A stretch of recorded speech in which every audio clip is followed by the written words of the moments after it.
Gyan Sagar Educational Group presents eSchool.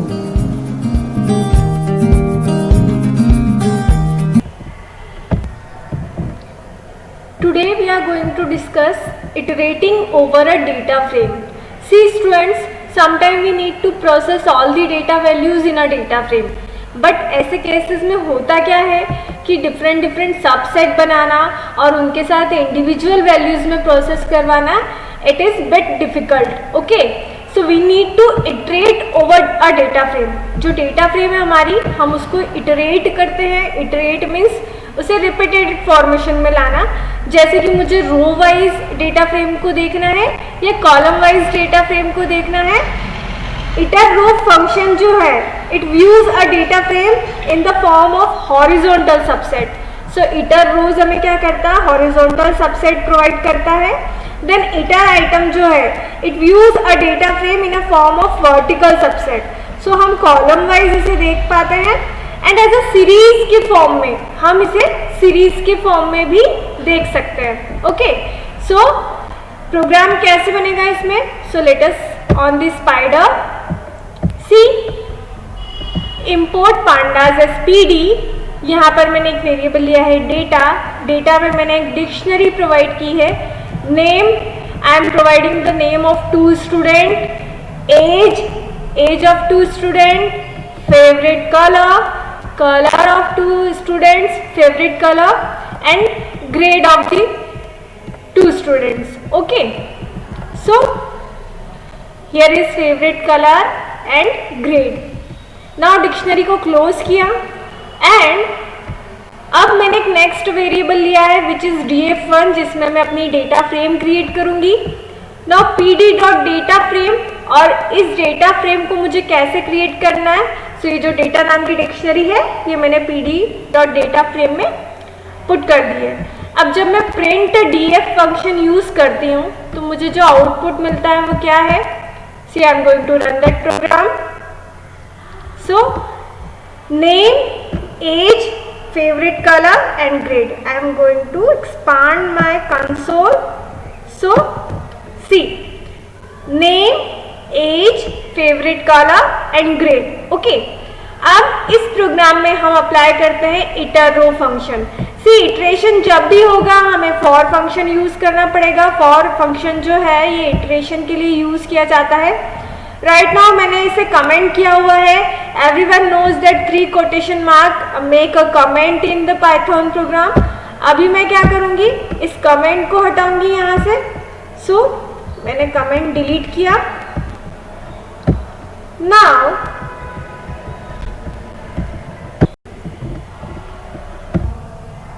So for function लगाया हमने. For function में हमने फर्स्ट एलिमेंट लिया है row and second is row series. अब रो सीरीज इन किसमें, डेटा फ्रेम में. डेटा फ्रेम 1 में जो हमारा वेरिएबल है उसके साथ हम यूज कर रहे हैं और डेटा फ्रेम 1 के साथ हम यूज कर रहे हैं इटर रोज फंक्शन. ओके, सो ये हमारी फॉर वाला सीक्वेंस हो गया. देन अब हम प्रिंट करेंगे. So print row index. Row index में हमने रो पुट किया है. रो इंडेक्स कंटेनिंग रो सीरीज. सो हमारा जो आउटपुट है वो किस तरह से जनरेट होगा. See I am going to run that program. Now see row index 0 containing name, age, favourite colour and grade. Okay, and row index 1 containing name, age, favorite color and grade. So मैंने जो अपना programme है, जो अपनी data frame है, मैंने उसे क्या किया, as a row subset, horizontal subset मैंने उसे रिट्रीव किया.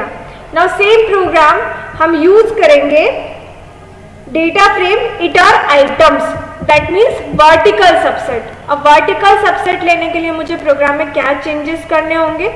सी सबसे पहले तो मैं रोज वाला जो फंक्शन है इसे चेंज करूंगी. यहाँ पे मैं मेंशन करूंगी इटर आइटम्स एंड अब यहाँ पर मुझे सब जगह क्या करना होगा, कॉलम मेंशन करना होगा. सो मैंने किया यहाँ पर कॉलम इंडेक्स. यहाँ पर भी मैं कॉलम पुट करूंगी एक काम करते हैं, यहाँ पे कॉल कर देते हैं। ओके, अब यहाँ पे मैं कर रही हूँ call series, sorry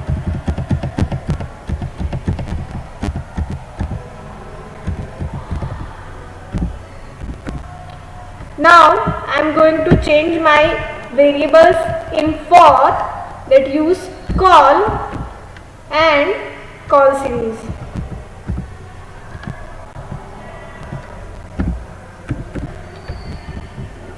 Now I am going to run my program.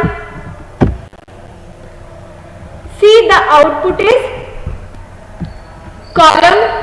अब यहाँ पे कॉलम वाइज मुझे डेटा शो हो रहा है। सी आउटपुट हमें यहाँ से मिलेगा। Column index name containing Riyan and Moha, column index age containing age, column index favourite colour containing pink and blue, and column index जो है grade containing 2 grades of 2 students.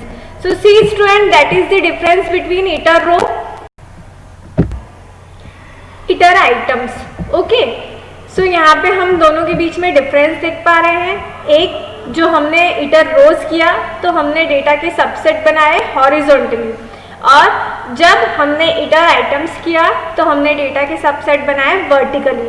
सो इस तरह से जब हमारे पास बल्क में डेटा होता है तो हमें डेटा को सबसेट बनाने में ईजी रहता है। हम अपने डेटा के सबसेट बना सकते हैं और जो डेटा हमारा डिजायर्ड डेटा है उसे हम रिट्रीव कर सकते हैं। ओके स्टूडेंट्स,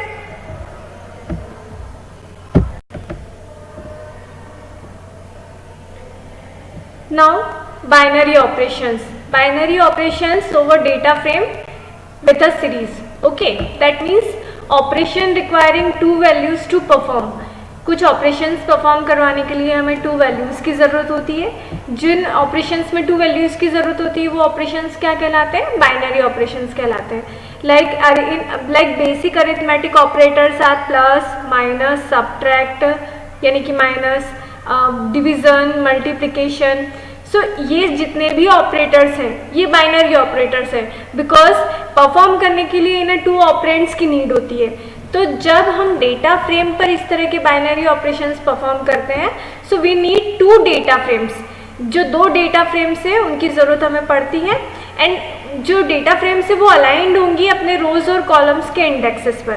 अगर अलाइन नहीं भी होती है, सपोज किसी डेटा फ्रेम में 2 रो हैं और 3 कॉलम है, और किसी डेटा फ्रेम में 2 रो हैं और 4 कॉलम है, सो जो बाकी का नॉन मैचिंग कॉलम है या नॉन मैचिंग रो है वहाँ पर क्या वैल्यू स्टोर होगी? नन वैल्यू स्टोर होगी। सी, इस पूरे बाइनरी ऑपरेशंस को हम स्पाइडर आईडी में देखते हैं। See, here is import pandas as PD. अब मैंने x एक वेरिएबल लिया है जिसमें मैंने एक डेटा फ्रेम क्रिएट किया है, मैंने y एक वेरिएबल लिया है जिसमें मैंने दूसरा डेटा फ्रेम क्रिएट किया है। Now I am going to perform binary operation add. मैं प्लस ऑपरेटर की हेल्प से परफॉर्म करवा रही हूँ बाइनरी ऑपरेशन। अब इसका रिजल्ट क्या होगा? सी, इसका रिजल्ट अगर हम प्रिडिक्ट करें, सो 1 + 10 = 11, 2 + 20 = 22। सो इस टाइप से इसका रिजल्ट होगा। Let us see what is the result. See, a column में 11 and 22, see 1 + 10 and 2 + 20, see 2 + 20 and 4 + 40, so 22 and 44. So here are binary operations binary operations जो है वो हमने प्लस ऑपरेटर के जरिए यूज किए। अब अगर हम यहाँ पर चेंज करें, यहाँ पर मैंने किया y - x, सो क्या परफॉर्म होना चाहिए? माइनस ऑपरेशन परफॉर्म होना चाहिए। सी, माइनस परफॉर्म हुआ, and here is binary operation. Okay,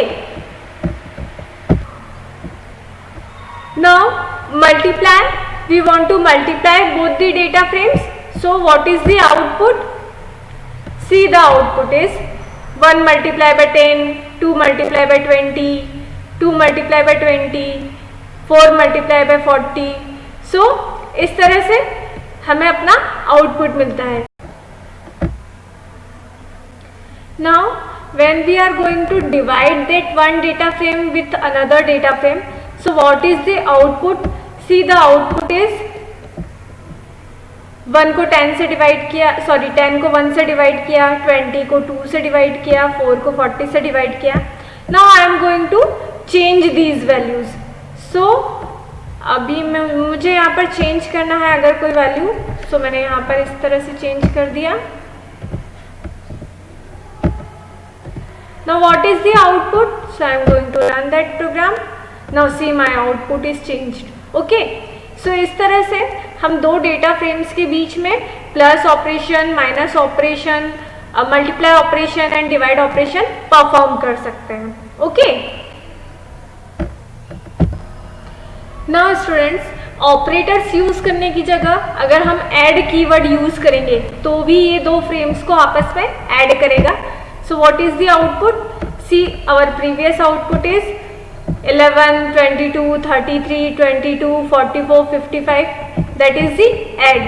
Now I am going to subtract. So I am going to change this value y, and using sub function I am going to subtract x. Okay. Now I am going to run that program. Now see my output. Same output as previously generate. So इस तरह से हम add function, sub function and multiple function के लिए हम use करेंगे mul, MUL. So I am going to change that sub to MUL. Now I am going to run that program. Now see what is the output, that values are multiplied. Okay, and divide function के लिए हम use करते हैं DIV function जो है वो division के लिए यूज किया जाता है. So with the help of operators and with the help of functions हम बाइनरी ऑपरेशंस जो है ये डेटा फ्रेम्स पर परफॉर्म कर पाते हैं.